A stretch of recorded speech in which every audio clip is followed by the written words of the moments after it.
Rhoda Crawford condemns killing of female student in Manville. Member of Parliament for Manchester Central Rhoda Crawford has condemned the murder of 20-year-old student Akila White at the Catholic College of Manville in Williamsville on Monday.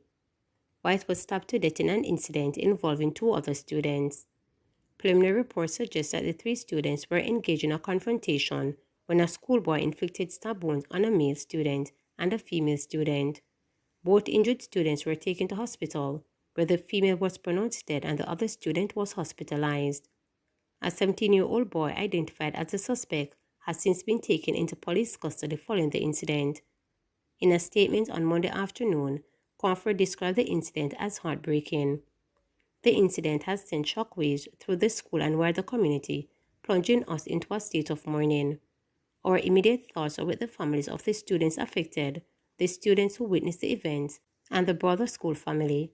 I have personally reached out to the Minister of Education and Youth, alerting her to this devastating incident, she stated.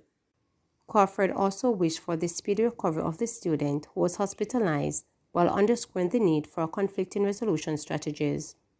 These events underscore the urgent need for unity in our collective effort against crime and violence and highlight the importance of prioritizing conflict resolution strategies within our schools and communities, she stated.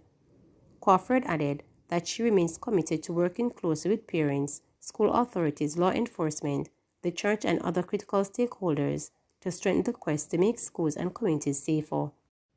Policeman shot and injured in shootout with bike-riding gunmen. A policeman was injured during a shootout with armed men on a motorcycle Monday morning in Kingston. The Corporate Communications Unit (CCU) confirmed that the shootout happened at the corner of Waltham and Bayfarm Road after 5 a.m. According to the CCU, the police signaled 2 men riding on a motorcycle to stop. One of the men opened fire on the police, who returned the fire, hitting one of the men, who was later arrested and hospitalized. A policeman was also injured during the shootout.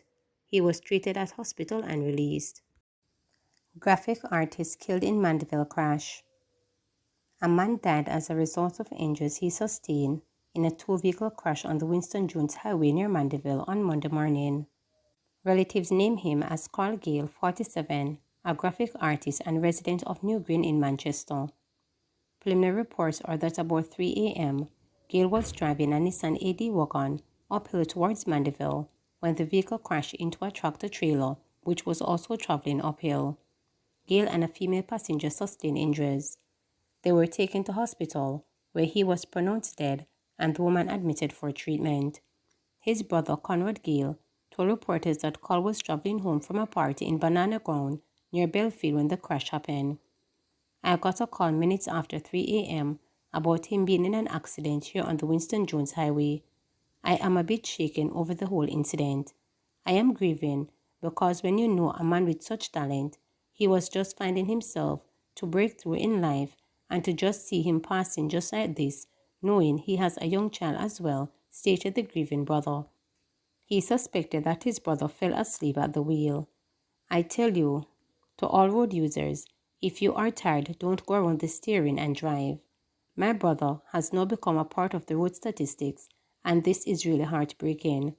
He is also a young driver, maybe about a year since he started driving, he stated. You can't drive and drink. I am not here to accuse him of drinking, but from what I see inside the car, it is a representation that you go to party and you're drinking. He was coming from a party in Banana Ground apparently. It looks like he fell asleep, said the brother. Man's body found floating in Rino. The body of a man was seen floating in the Rino in the vicinity of Mapen Bridge sometime after 8 a.m. Sunday.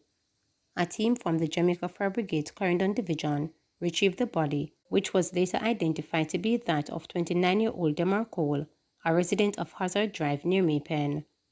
The last time I saw him was Friday night. He lives with me, but him head not to ride, so him go and come. He doesn't work, but is always on the street, so him go and come, said his mother, Sonia Johnson. Him no normally go river. He may stop and look, but not going down there, So I'm wondering what really happened, she stated.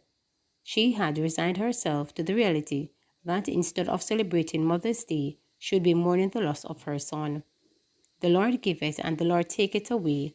If it's His time, I can't do nothing about it but mourn. But I still have to give God thanks because He is the life giver and the life taker. I am saddened because it is Mother's Day, and if this is my Mother's Day gift, there is nothing I can do about it. It's already done, stated the grieving mother. She said Cole would have celebrated his 30th birthday on May 29. God gave him to me on this month, and He take him back from me on this month, Johnson said sorrowfully. She said her son had been struggling with mental health issues since 2012, but she is unaware of anybody who would want to hurt him. Co-stepfather Nigel Henry also struggled to cope with the loss. Right now, my heart a cry because me now look for this. We have to just have faith and beg God to make a way. This is Mother's Day, and we should be among family and friends, celebrating, not getting this sad news, he stated. Reduction of mosquito breathing sites in St. Elizabeth. The fight against mosquito-borne illnesses in St. Elizabeth is showing promising signs, with this type, a key measure of mosquito breathing, hitting its lowest point this year. Medical Officer of Health for St. Elizabeth Health Services, Dr. Tonya Darkins, said that this type of mosquito is now at 8.7%, a significant drop from previous levels. This is the lowest it has been since the start of the year, Dr. Darkins stated, while addressing the monthly meeting of the St. Elizabeth Municipal Corporation in Black River on Thursday, May 9. We want it to be less than 10%, and over the past 2 to 3 years, this is the lowest it has been, she added. The decline in this type of mosquito has been accompanied by a notable decrease in reported dengue cases in the parish, she noted. However, Dr. Darkins cautioned against complacency, particularly on the onset of the rainy season. She explained that this type of mosquito population, which is responsible for diseases such as dengue, chikungunya virus, CHIKV, Zika virus, ZIKV, and yellow fever, could rise with the current rains as there will be an abundance of fresh, nice, clean water. Dr. Darkins is therefore advising the people of St. Elizabeth to check in and around their homes and workplaces for active breeding sites, as mosquitoes are able to breathe in the smallest quantity of water. You will see the mosquito larvae, like worms, wriggling in the water, and if you don't see any, we ask you to empty those containers that have water, she urged. Also, in water storage containers, such as drums, in which we will see most of our breathing, we ask that you cover them. We ask everybody to take those measures, search and destroy breathing sites, she added. This type of mosquito refers to the percentage of premises or homes in a limited, well-defined space where actual breeding of this type of mosquito is found and the total number of houses examined in that area.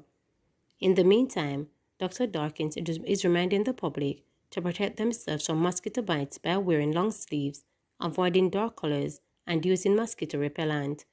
So even though we're trending down with our mosquito burden and our dengue cases, we remain ever vigilant, especially in this rainy season, she stated. Please remember to subscribe, like, share, and click the notification bell for daily updates.